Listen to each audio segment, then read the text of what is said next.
Welcome to the TNT EdTech podcast. We know tech. We are your hosts. I'm Scott, the teacher. And I'm Matthew, the tech coach.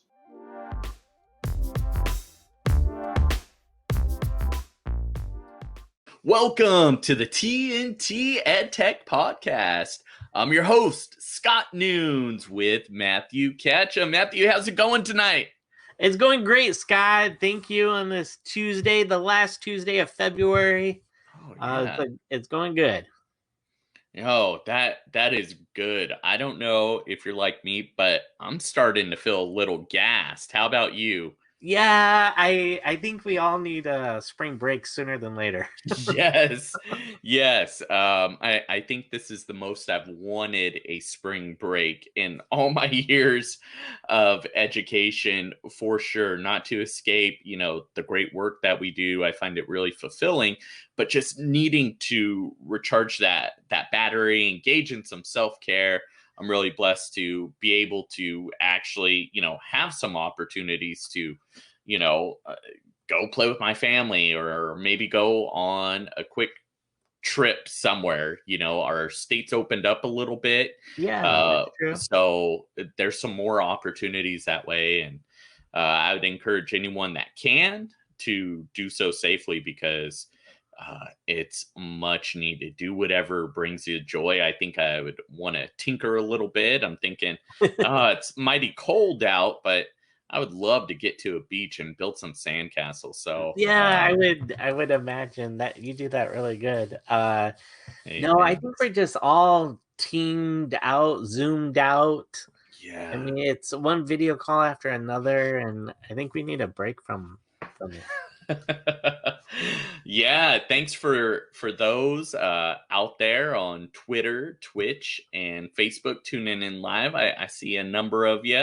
Feel free to jump in the chat. Remember, if you're on Facebook, if you want to leave a comment, have us show your comment on the screen, go ahead and enable StreamYard so that we can make that happen. And hey, can I do a shout out? Yeah, definitely. So my parents watched this live stream. They watched the recording of it the next day at lunch. So I just like to say, hello, Mom and Dad. That's so cool. My mom is actually not on Facebook. So I have to give her like special links and like walk her through it. A flash drive of the files. That would probably be easier. All right. Yeah.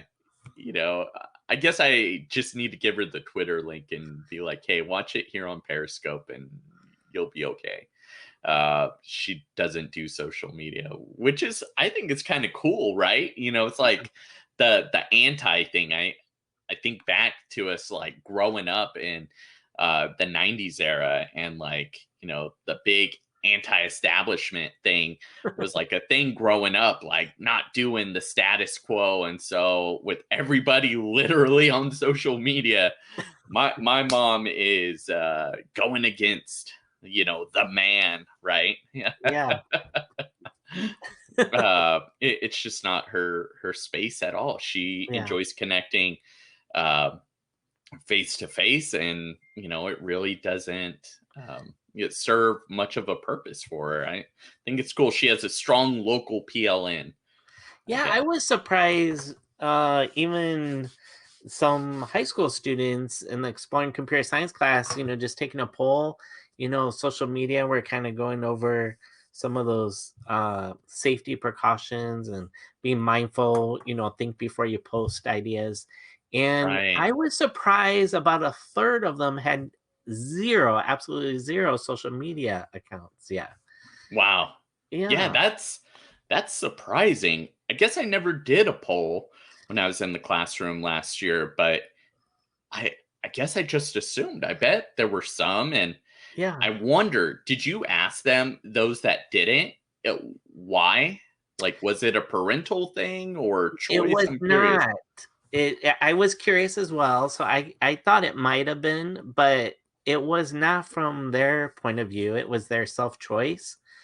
And I think it's just some of that ideas of, there's just with any tool, it depends how you use it or how you interact with it. And so Right. I think they were seeing more of the media side of it, hey, is this correct information being shared? How do I know if it's correct? What I'm getting in there. So I think they started to see some of those areas of the social media and saying, I don't want to be Definitely involved good. in that part. Yeah, that's good to have that awareness, right? Know what Yeah. you're signing up for and getting into. And, it's very easy for other companies, hackers, maleficent type individuals with bad intent to get your information and do bad things, right? The number one goal for a lot of these cyber criminals is to get that student data, right? That kind of like quote unquote virgin data so they could start taking credit cards and home loans and things like that out in their name. And Yeah. it's horrible that that exists in our world, that you could become an adult and already have your credit and reputation tarnished due to no fault of your own, really. So I'm really glad we have some strong student data privacy standards. There, I'm glad more and more companies are becoming compliant and protecting data. I think that's really important. Yeah, um, I agree. I think it's becoming more of you'll see it kind of nationally now, where companies want to show their student data privacy. They want to show how they are being compliant, how are they protecting that student data, not selling or sharing it with third parties. And that just gives reassurance to us as education leaders for choosing those apps, but also for those families. Yeah. let's get into some of our edtech news. Oh, What are some what about updates? so I heard that Nearpod, we were just talking about Nearpod in a couple of episodes ago. Who is buying Nearpod? Nearpod's being bought out. Yeah, by Renaissance. So Renaissance. That's that's incredible. crazy. And they just got vocabulary not too long ago. Yes. Time's been flying. 2020 feels like 5 years. So I don't know, like a year and a half ago, maybe, I would guess, without fact checking. Somebody do me a favor, fact check me and throw it in the chat for me. Correct me if I'm wrong, please. But we'll see what happens. One of our other favorite tools, Schoology, our LMS, got bought up by PowerSchool. I think we mentioned that last time. There's a lot Right. of acquisitions happening. PowerSchool bought up Who Knew It recently.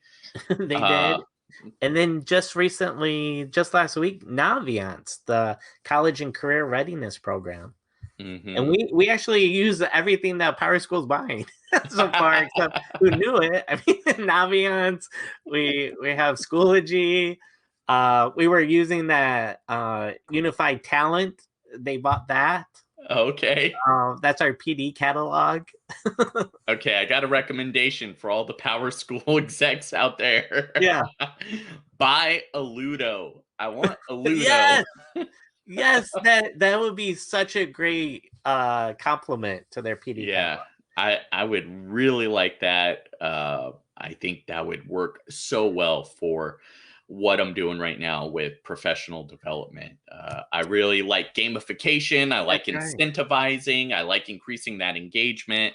I could see myself planting some Easter eggs using that tool. It'd be a blast. Earlier today, I was having a brief conversation about gamification, and it got me all fired up. I'm like, oh, I'm missing it. I'm missing the gamified classroom. So I always love to share out. And whenever anybody has like a little inkling to try a piece of gamification, I'm all in. Like, I'll totally help you. Let me know what you need, and I got you. I can So be there. I see that rubbing off at the school site that you were at. There's another teacher kind of going into ed tech area Yes. and started sharing some of his presentations. But he goes from the how to use it to kind of how he uses it in the class. But then he has the gamification element in there, and I said that's a bit of Scott there that's still up Yeah. at that school site. Yeah, I know who you're talking about. Yeah. Great educator, very passionate. And while our paths seem very similar. I getting to know him, I think he was very much um, on his own journey. So while there's similarities and parallels, it's definitely not a copycat journey. And I bring that up because just because, one of us may be succeeding in one area and another one in another area, it doesn't mean there needs to be this competition, like who's the best one at gamification, right? We'll take that as an example. Yeah. But really, working together and to collaborate to build something even better, like if we can put our minds together and come up with an even better gamification system. And I'm throwing the gauntlet down to all the companies out there because I hope we see more of that. I really like seeing how well Flipgrid and Wakelet play together. I want to see more of that amongst companies. Yeah, you see, like right now, I mean, GimKit, that's like so popular of a request right. for training. But you're right. The students are engaged with the gamification, and they're learning. Right. I played GimKit today. I was in on a training for that. Excellent training, by the way. A shout out to our trainer who did that. And it is so fun. And I love how much choice there is in there. They keep branching out and offering choice and switching things up. Josh just has a very innovative mind, one of the co-founders of GimKit, and I love his youthful spirit. It definitely speaks to our students. We can see that in the product, and I just want more and more of that. And there are so many options. It's so versatile. If I had to pick one kind of formative assessment tool or, like gamified tool, if you will, it would be that one. I feel like it's easy to use. It's really a one-stop shop for a lot of things. I can do edge protocols in there, especially Fast and Curious, one of my favorites. So I love being able to do that in there. And I love how you can make it competitive in different ways. I love how you can hide little things in there. Really, if you can dream it, you can do it with that tool. And I really like that. Now, did they recently, I remember using it, the free version, you could do like 5 kits. Right. But is it now that you can only have like up to 5 people? 5 players. Yeah. So I'm so bummed about that because I've been really promoting that. I don't know. Yeah. I've been meaning to reach out on that and find out and even request that they flip-flop it back because I don't know. I could be wrong, right? Well, how would you even try it with your class? You can't try it with your class. That's the thing. So you're limited. And I'm seeing it now when I tell people about it, they're turned off because they can't really try the classroom experience. I would say if they had to offer less, if it's a cost issue, well, cut back some of the features, see if one of your community partners there in the edtech space can kind of, uplift you, based upon your need. Because it's a great, great product. I don't think anybody else is doing anything close. Even if you combine a couple other tools, it's just so unique. And I want to keep that alive because the students love it. I had the students vote. It's the number 1 requested item when I do trainings as well. Well, Scott, like where other places a student keep asking to do a quiz or test? Right. It just doesn't happen. So if you're talking student engagement right now, that's one way. Now, can you just do GimKits all day? No, but you could switch it up. You could do a Fast and Curious. So you do your pre-assessment, you teach and reteach a little bit, and then you do your post-assessment. So you do 2 GimKits, you teach, and maybe you do some group work and some conversating in between, and boom, there's your traditional period. And guess what? The time flies by and everybody's learning and having a great time. They are. When I would, as a tech coach, I would come in and kind of introduce GimKit. the teacher would say, well, I don't have time to create one right now, and or look at what the community has Right. done. And I would say, no, we actually can do this right Yeah. now. I go, it's all right if I try this with your class. The kit collabs, having the students create the questions. The teachers are always so surprised, like, that's a better question than I would have asked. And it helped the students because each student had a different perspective of what they remembered or how they learned it or experienced it. Correct. And they were coming with different questions from different points of view, and students were like learning from each other. So even the kit collabs are so powerful. No, you're right. That's a fun one. And that's what I mean by choice, right? There are so many choices. You can also download flashcards from Pear Deck and from Quizlet, That's right. and then upload them back to Gimkit, which I think is so cool.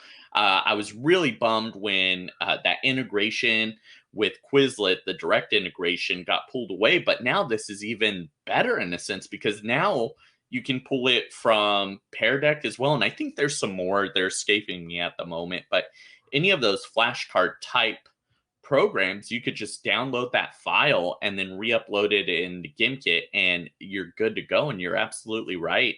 When students are creating that, that gives them, some skin in the game. They're able to say, hey, I contributed. And then that leads to future or further student investment. And that's what they want. Really, we need to go beyond engagement, and we need them to invest in their learning. And for them to invest, they have to see the value. And it's going to take a little patience, a little time, but consistent, clear learning experiences that are encapsulated, sprinkled with a little bit of fun. You need some fun right now. You do. Life really sucks for some people. I know. That's a bold statement, but it does. We had a family friend that just lost a child. Like, oh, I can't even imagine. Or all of our friends in Texas, I can't imagine not having potable water. Or maybe I was just chatting with a friend from there today, and they're concerned about their electricity bill. So they weren't one of the ones that lost power and all that. But now you're hearing these horror stories, right? There are some big things going on, or people losing jobs. I heard of somebody that got COVID, and they have to stay home, and their work isn't going to pay them for that time off. So they have to be off for 10 days and then not get paid. And they don't exactly make a whole lot of money. So they're wondering where that money's going to come from and what they can do. And I feel for people. I'm really blessed, and definitely counting my blessings right now during all of this. We did have a death in the family related to COVID on my wife's side, and a couple other kind of things here and there with some family members. No, thanks. But, that's like nothing compared to other people, really nothing. And so my heart goes out to teachers out there and to students, and it's so tough. So whatever we can do in the classroom to kind of reel them in and keep them. Another thing is, I have it turned off right now, but I have this nice little portable light. I did pay a little bit for it, so you might have to use some department funds or something like that. But this is like a RGB light, so gives you almost any basic color you want, or it gives you a white light or a yellow light. You can turn down the intensity, turn it up, and I got a couple of these on special on Amazon for $110. So I paid a little bit more for it. Do you control it with your phone, or how do you change the colors? You can, and you can get way more colors on your phone, but I have so many apps. There's a little knob on the back here. So let's see. This one does the color here. If my streaming camera were better, I could actually showcase the colors. It doesn't pick them up very well directly when it's shining on my face, but I was thinking of you can show it like in a background, right? Or a wall? That's what I was thinking. So make it look inviting, make it look like a streamer's environment. And that's very inviting to this generation because it's something they're familiar with. They watch a lot of influencers, a lot of gamers, or makeup artists doing things like that. And speaking of that, this one, I got this ring light. This one works really well. You can put your phone right That's there if you awesome. want, or your device. And normally these are about $30, but I picked up this bad boy for I think 11 and change before tax, so about $13 with taxes. And what I really like about this one, at first I was frustrated, but when we go back to conferences, this one plugs into a USB, which I was like, oh no, I need a power outlet. But guess what? I can plug it into my portable charger and it's good to go. So if I That's need to awesome. go on the go or move from a classroom or site, I could do it. It's super light. I could curl this right all day long. And then less portable, I have a giant ring light, which I had before, but it was, I don't know, I wasn't feeling it. So I took it back, right? And then it was like way less than I paid. And so I bought it again. And I haven't taken it out of the box like I was sharing with you off camera. Yeah. The little office area is so tight over here, and with the kids and the family and projects. Do you want to share Yeah. your tip for an affordable way to do green screen? Yeah, where did I put that thing? So you keep talking, or you know what? I could do it. So Right. you could see this, right? I pulled up my other screen. So So this is a Dollar Tree plastic green cloth. how So much did St. you pay? Patty's Day, How much? $1. I'm gonna $1. turn on the little green screen Look at that. here, Look and how there well we that go. works. Right? So it's not perfect. I could adjust it. You have to work on your lighting, but when your lighting's good, I mean, it stays here. I'll change the background. So you get somebody's living That's room awesome. there, right? Uh, That's pretty cool. It is. I really like it. So that's my my one tip for today.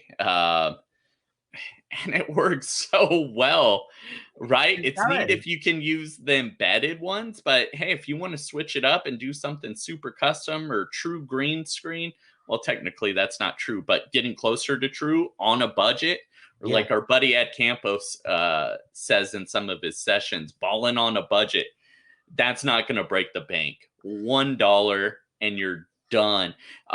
One thing I did learn is you do need at least 2 layers. So think about that with your background. You can't just, stretch it all the way out like you would across the table. You do have to at least have it folded in half. But I see. just put it on some PVC pipe or, makeshift something. I could even throw it on my giant ring light and put that behind me, and I'd be good to go. Yeah, so maybe like the clips. Yeah, do the clips. I've seen people do little attachments to their chairs and then put it on that. Oh wow. You're I never good. saw that. Yeah, and I've seen people wear them as capes. So if you want to have a little superhero day while you're presenting to your students, Yeah. and then it could be thematic. Maybe you're reading a novel or exploring a new, um, I don't know, new skill. You could showcase that skill. Have it displayed, whatever you're showing, like some quadratic equations or something for math. That'd be pretty cool. I'm trying to think. What else were we going to talk about? I know I'm missing something. Google. Yeah, talk about that, and then So what was it? It used to be Google Apps for Education, or GAF, they used to say. Then it changed to Google G Suite for Education. And yet they're changing their name again. So it is Google Workplace for Education. nice. And that comes with some new announcements, rollout of a couple different tiers or editions for the educational community. So they're going to have educational or Google Workplace for Education Fundamentals, Standard, Plus Edition. So they're going to be having a couple of different pricing points too. Each one comes with its own structure for pricing per student per year. But a couple of the neat announcements coming in March 9th, Chromebooks, the updated Chrome OS and Chromebooks will have a built-in screencasting for creating screencast videos, which is pretty so cool. So another reason to get your own Dollar Tree tablecloth there. And this graphic, shout out to John Sawash. Could check out all of his great work on Twitter, and I mostly check out his work on YouTube. He has a great set of videos, just keeps pumping them out. He has the Chrome Classroom.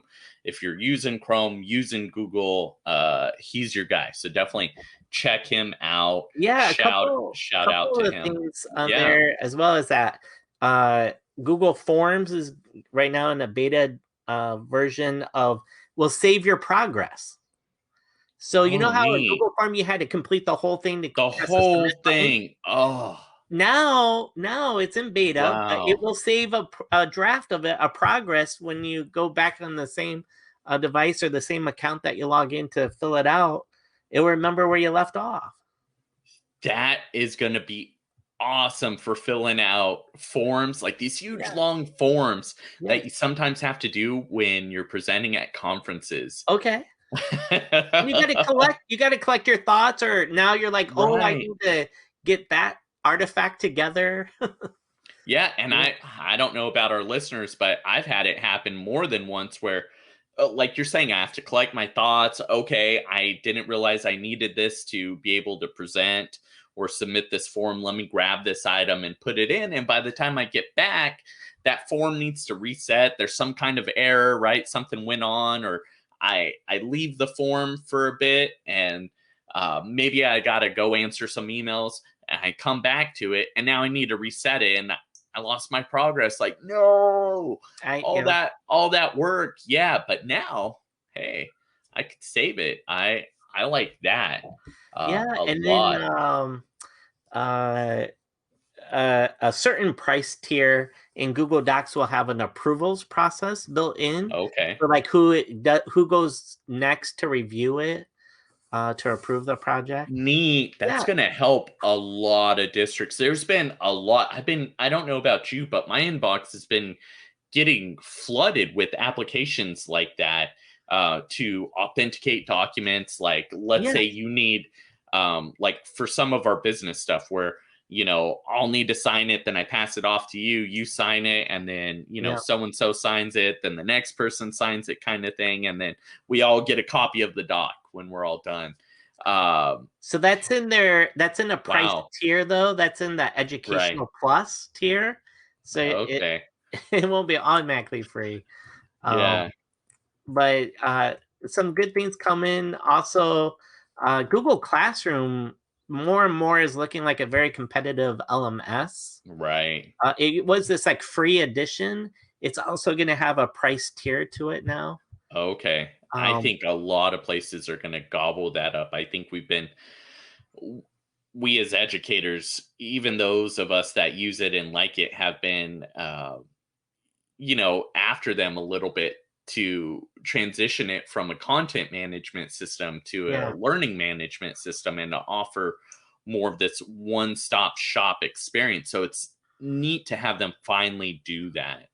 I'm excited about that. Hey, there he is right here. Shout out to John.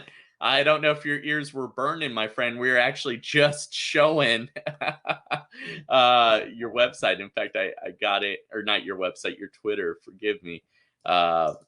Here it is. So we were showing off your amazing graphic right here. This is so cool. Updates coming. Yeah, awesome job on that. I mean, look how many times it's been shared. Solid work here. Yeah, I'm really excited for just a screen recorder built in, free addition to the update of Chrome OS, March 9th. That's gonna be nice. Yeah, and getting into Minecraft and getting back into AR VR thanks to Jamie Donnelly. I really like how Minecraft is playable on the Chromebook. I think that's so cool. And John's adding lots of good things on the horizon. I think so. A lot of these companies are sharing out some amazing updates right now. And they're being mindful. I mean, they had updates now being better with student data privacy, being more clear in the apps that are used on those devices. Accessibility, we're seeing more with those features. Even the captions and translations that Microsoft's doing really well. Google's adding some of those features as well to their products. Yeah. Oh, we got Eric Geis in the house. Great stuff here. He says, good shares. Yeah, we got some EdTech gurus in here, and definitely some Google fans. Can I share my screen? Yeah, share away. Just let me. Yeah. Will it let you? Sorry. Yes. Your first timer guest share. All right. All right. Here we go. Can you see it? Okay. There we go.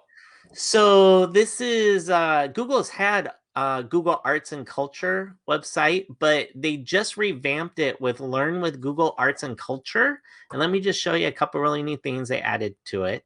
So they have like a quick tips and review of what I'll show you here.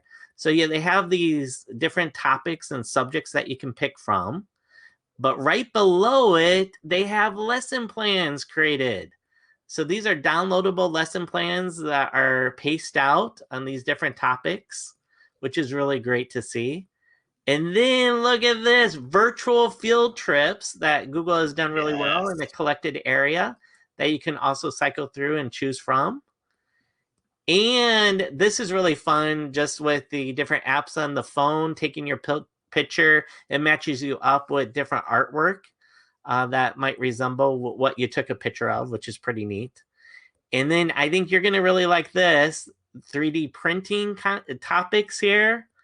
And look at this 360-degree virtual reality video to choose from. That's so cool. What museum is that? That one looks familiar. Is that I'm blanking. What's the one in Chicago? Yeah, Fields Museum. Yes. Is that the Fields Museum? It looks like they're saying it's the London Natural History Museum here.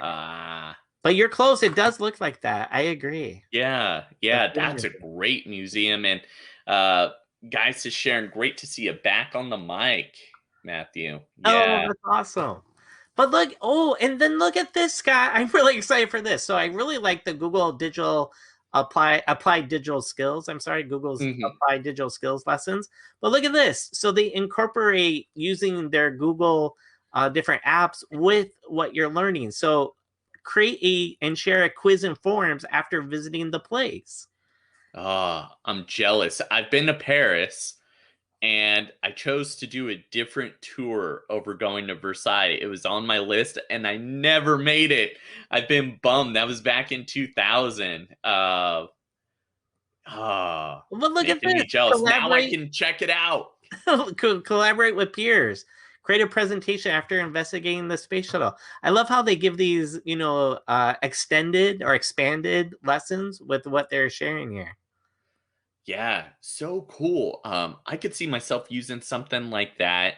No, it's a really touchy subject, but I've always found it very powerful and meaning. And some of the best conversations I've ever had with students have stemmed from talking about the Holocaust. So acknowledging right away, it's atrocious, right? But taking students on a Google Maps tour of Auschwitz and letting them see all of those different places and looking at historical documents and then comparing them with documentaries. There was one from Oprah with Elie Wiesel that we would check out. And all of that together with the novel Night that we were studying was so powerful. And they would create their own tour. So talk about applied skills. I can see that. And as a teacher, I presented a lot of it to the students, and they built a lot of that themselves. So a lot of the heavy lifting was taken off of me as the teacher, and I was able to circulate and give feedback. But if it's already all done and curated for me and I don't have to think about it, that's even better, right? That's that much more time I have to be there for my students, maybe help out in terms of SEL, self-care for them, just checking in, providing a soundboard, doing student conferences. That's another thing I think that's underrated right now. The power of a student conference, a quick one-on-one, going in a breakout room, or depending on your learning model or teaching model right now. If you're face to face, of course, just going off and just having that quick kind of check in with maybe like a little rubric, a single or a few point rubric.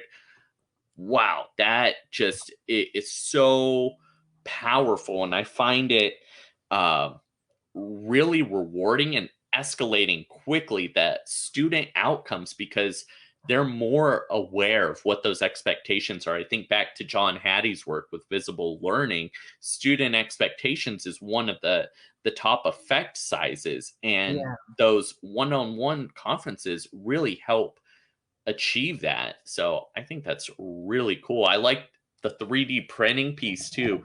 I'm going to share my screen again and share some files that I got. So let me share these.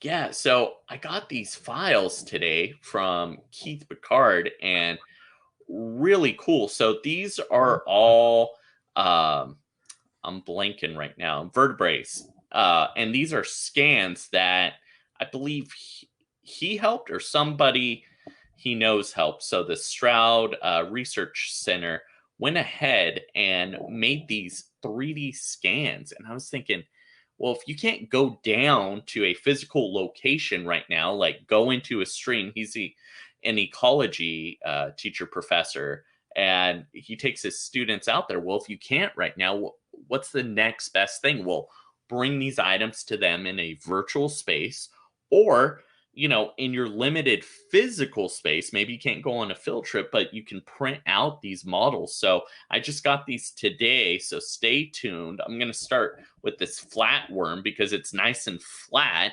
Wow. It's going to make for a really nice, easy print on the bed. And then I'm going to try some of these. I think I'm going to mess with the orientation.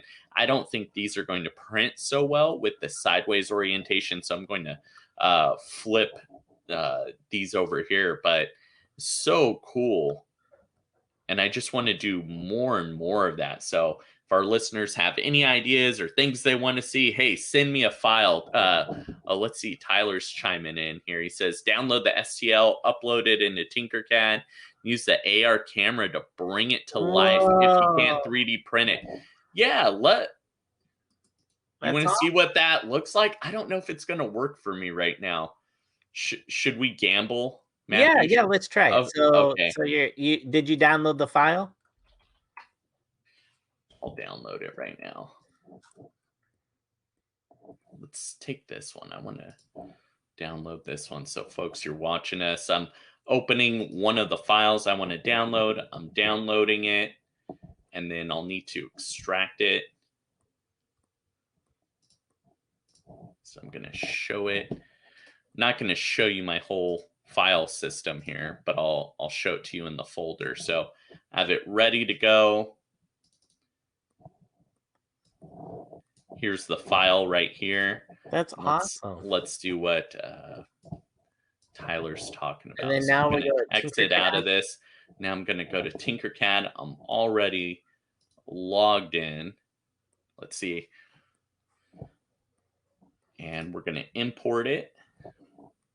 Let's see if it'll just let me drag it. Now, sometimes the importing is a little tricky if you have like too many angles. Like I had an eagle. It was very simple, but there were so many different angles. It was weird. Let's see. I'm not seeing it. It's still loading. And the great thing about TinkerCAD, it's free. Yeah. Oh, Yeah, I think my 3 favorite F words Okay. are fun, flexible, and free. All right. And I think this meets that, right? It does. With It does. what It Tyler's does. talking about. It is taking a while to load. Ah, there we go. Okay, so I'm going to just zoom in so folks can see. I can orient this. If I wanted to grab this, let's see, which way do I got to turn this guy? There you're doing good. Yeah, here, which way do I? And I lost it. Okay, we'll turn him that way. And let's see. So he's not touching the ground, whatever. I'm going to leave him right there. And then I'm trying to think. I think it's in here. Yes. So we could send it to the merge viewer. So if I had my MergeCube linked up, ready to go, I could display this right in my office here. But I'm looking at, I don't have a MergeCube ready to go. Which, by the way, if you have extra MergeCubes lying around, they work great with babies. A 4-month-old loves the MergeCube. I was doing something with it. He grabbed it. Is it the squishiness of it, or? Yeah, the squishiness of it. Yeah. And I was afraid with the design coming off, but it worked out fine. Oh, that's good. Okay, let's see. So thanks everyone for hanging in there. Needed on a device. Yes. Is what Tyler's saying. Let me share that. Works great on iPad. It's fairly accurate for size 2. Yeah, it's really accurate. While that's kind of loading, I could show everyone a slightly different one. Let me pull this up. Let me go to Google. And Matthew, I know you know about this one, but for our folks out there, if you have a newer phone, this is really nice. I'm going to do it on my desktop. But if you just search up the word lion or tiger, scroll down a little bit, you're going to have an option. And I don't know why I'm not seeing it right now. Maybe I'm used to doing it on my phone. I think I'll have to. Yeah, I think it's on the mobile. It's got to be on the mobile. Yeah. Yeah, I'm getting tired here. Let's see. So what you're mentioning is it would put that animal in AR, right? Augmented reality. It'll put it right there. Yeah. So let's see if my phone shows up. So if I scroll up here, there it is. I can hit this view in 3D option. And now I can manipulate the lion. And if I had a Samsung Note 10 or above, or the latest iPhone, there would be another option down here at the bottom. You could have it in your environment, and I could have it right here in my office. So super cool. Let's see if that file ended up going. So Scott, when are we going to get you on the iPhone? I was really tempted with, I wonder if it's going to let me. I feel like I'm missing a step. I'm missing something here. There's a way to view this in 3D. And I'm missing it. I almost got it just for Clubhouse.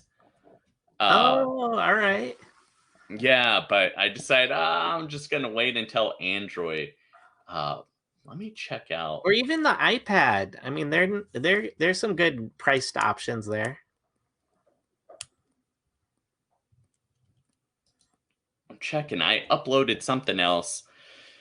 I guess I'll have to do some more research. But when I did this before, I had another object here, and I was able to just click on it. Oh, I uploaded the wrong file. I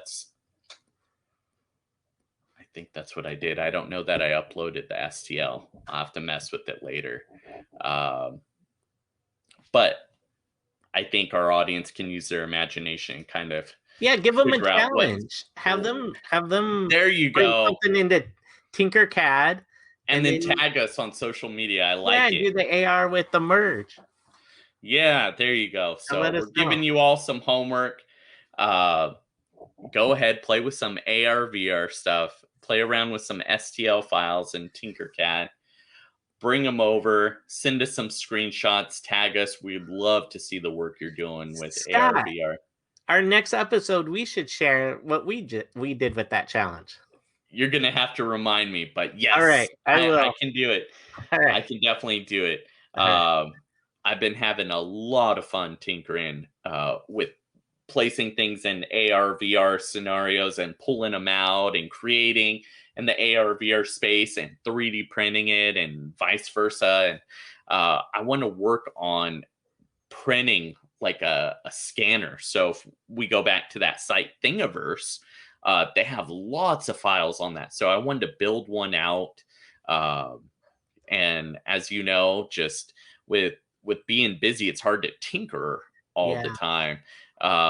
So I have to kind of get back into it gradually. Like Even I've been the printing time- small things. I agree. Even the time in our own positions, once upon a time, before things pre-COVID, there was time to explore, discover, play, and everything is just we're on a conveyor belt right now. Things are just moving so fast. Yeah.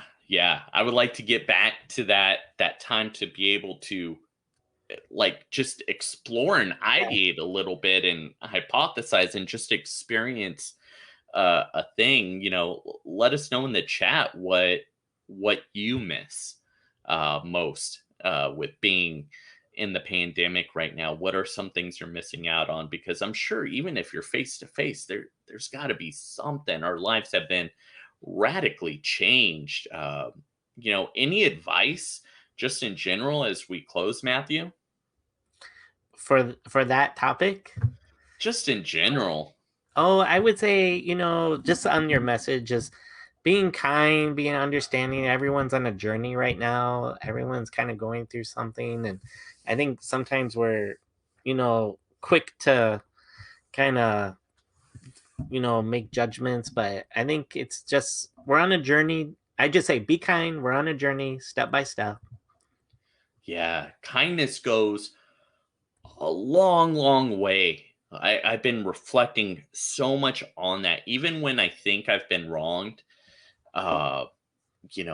Exactly what Tyler's saying. Give grace, because you don't know. And what this year has showed me time and time again is, you know what? I don't know it all. Even if I'm like certain, like this person did this thing because of this was their intention. Yeah. I've been proved so wrong so many times regarding that. And I just, have to meet people where they are, and nobody's perfect. And I have to be okay with that, even when people mess up, because I mess up too, especially right now. Like I'm getting tired. I can't remember what I did last time on MergeEDU, right? We're all bound to make errors. And I think it's less about perfection and more about giving grace, more about being there for each other and growing together, working together. I think as long as we keep working together for a better tomorrow, we're all going to end up just being better people, better educators, and really just instill some lifelong learning in those we serve. And that's what excites me the most. I spoke with the EdTech rabbi just last Thursday, and huge fan, and he got me fired up and instantly felt like I was back in the classroom talking about kids and their projects and PBL and business. While I myself did not succeed well at business, I get that fire. I was a young entrepreneur, started my own business at 14, and had this drive. And ever since then, I've always wanted more. And I wanted to give back. So it started with coaching. Like, okay, I'm going to give back. I'm going to try to be a better coach than the coaches I had, or try and take the good things that the good coaches I had helped me with. I was really blessed to have a coach of mine who was a former Olympian, and and she got the silver medal in breaststroke. So she really helped me develop that skill, and I try to retain as much of that as possible and pass on that wisdom to those that I coached. And it's really neat to see students blossom and to grow and just to do amazing things. One of my students Yeah. is working for Tyler Oliveira, which I've mentioned him plenty of times. He's a local YouTuber. He has 1.3 million followers last Okay. time I checked. And they're silly videos, but it's so cool to see my former student on there. So Tyler's not my former student, but he's hired one of my former students. And it's like, man, that was a really nice kid. Like, it's neat to see him put his audio video experience to work in that YouTube setting. And I want that for other students, right? Yeah. They have to know it's possible. And I know in the past, folks may have knocked on gamers, YouTubers, influencers. That's like a legit thing. It's not like some obscure Hollywood thing. I think it's more possible. And talk about entrepreneurship. That is so possible. And I think we need to give opportunities for that and provide access to the tools needed to do that, and also just uplift and encourage. I think just Yeah. being positive and giving that grace, it goes so far.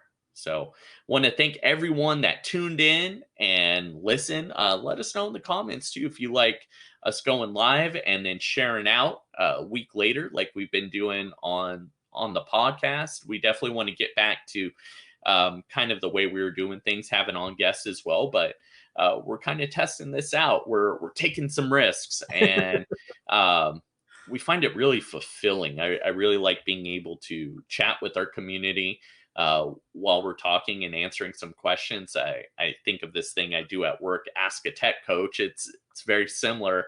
I love to help. So if you have any questions, have anything you want covered on the podcast, tag us in a post on social media. Let us know, or No, go on I our like website. this. Yeah, I like this guy. I mean, before we're doing the audio, we have the guests, but we're not having that interaction with the listeners. And this is a really neat way that to do the live and have the interaction with people in different social medias of their choice. They don't even have to be in a certain platform. They can tune in wherever they're at, which is pretty cool. yeah, so cool. Well, Matthew, you want to do the honors and take us out with our socials and website? Sure. Let's see if I got them here. So TNT EdTech Podcast is on your favorite podcast player app of choice. We broadcast weekly on Tuesdays at 10 p.m. is when we release the episodes. And you can find us live on Tuesdays evenings as well with the social media app of your choice coming to you through StreamYard. We are on Twitters, and our Twitters are at Matt EdTech Coach. Yes, that's right. Matt EdTech Coach. And TNT's at TNT EdTech. And then Scott is, let me see if I got yours, at Mr. Nunes Teach. There we go. Bravo. And we are at www.tntedtech.com, where you can find us links to the podcast players, past episodes, and even the video recordings from these live. What do you call these? Are these called a video podcast, a VOD? Yeah, it's like a vlog video podcast. Okay. I just feel like I've been calling it a live podcast. Okay, a live podcast. I like it. Yeah. So join us for the next one. We're trying to be consistent, but it's a little tricky with our schedules. Things come up, right? And it's hard to be consistent these days with our times. But what we're thinking is we'll do the live podcast on Tuesday and release that episode via the audio podcast channels the next Tuesday. So stay tuned. And like Matthew said, we're releasing the audios at 10 p.m. the following week on Tuesday. So every Tuesday, 10 p.m., you're getting a fresh episode. So stay tuned. And if you like the episode, please give us a shining review over on Apple Podcasts.